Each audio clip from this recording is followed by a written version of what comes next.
Saudi வரலன்னா, Kuwait வரலன்னா, Bahrain வரலன்னா, யுஏஇ வரலன்னா, நீங்க யார் வரலாட்டியும் நாங்க இப்படி பண்ணுவோம் என்று சொல்லி எங்க நாட்டை நாங்க மீட்டெடுத்துக்குவோம் என்று சொல்லி அவர்கள் இந்த உத்வேகத்தோடு போராடி கொண்டிருக்கிறார்கள்.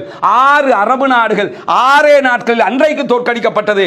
587 நாட்கள் 1.5 ஆண்டுகள் தாண்டியும் ஒரு சின்ன ராணுவம் தோற்கடிக்கப்படல என்று சொன்னா அல்லாஹ்வினுடைய அருளா இல்லையா? அல்லாஹ் அவர்களோடு இருக்கிறானா இல்லையா? அல்லாஹ்வினுடைய உதவி அவர்களுக்கு கிடைத்துக் கொண்டிருக்கிறதா இல்லையா? அந்த வெற்றி அவர்களை சுவைத்துக் கொண்டிருக்கிறார்களா? தளபதிகளை இழக்கிறார்கள், நிறைய தலைவர்களை இழந்திருக்கிறார்கள். அதெல்லாம் நத்திங். அது அப்படி நடக்கும்.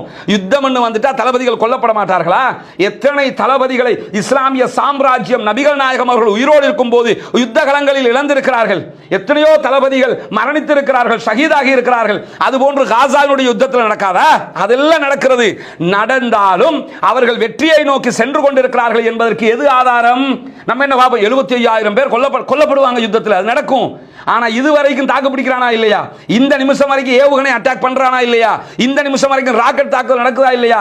இந்த நிமிஷம் வரைக்கும் இஸ்ரேலிய படைகள், முந்த நாள் கூட 19 பேர் இஸ்ரேல் ராணுவத்தை சேர்ந்தவர்கள் கொல்லப்பட்டிருக்கிறார்கள். அப்படி என்றால் 19 பேரை ஒரே இடத்துல கொல்லுகிற அளவுக்கு இவர்களுடைய ராணுவம் பலமிக்கதாக மாறி இருக்கிறதா இல்லையா?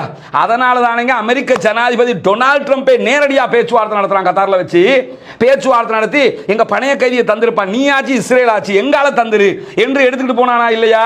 இப்ப ஹூதிகளோட போய் சமாதானம் பேசுறானா இல்லையா? என்ன காரணம்? முடியல. அவன் உரிமைக்காக போராடுகிறான். சனா ஏர்போர்ட்டுக்கு இஸ்ரேல் தாக்குதல் நடத்தி ஒரே நாள் 6 விமானங்கள் அழிக்கப்பட்டுச்சு.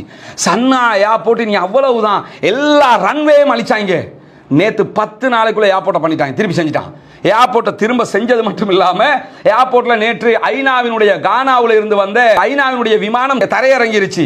10 நாள்ல ஏர்போர்ட்டை செய்யறான்னு சொல்லி சொன்னா எவ்வளவு பலத்தோட இருக்கிறாங்கிறத புரியணுமா இல்லையா? இவ்வளவு பலமிக்கவர்களாக இருதரப்பும் இருக்கிறார்கள். அதனால் அல்லாஹ்விடத்துல கையேந்திர நம்ம அரபு நாடுகள் கைவிட்டாலும் அல்லாஹ் கைவிட மாட்டான் என்பதை நம்ம புரியணுமா இல்லையா? நமக்கு அதுக்குரிய அல்லாஹ்வினுடைய அருள் கண்ணுக்கு முன்னாடி நமக்கு தெரியுதா இல்லையா?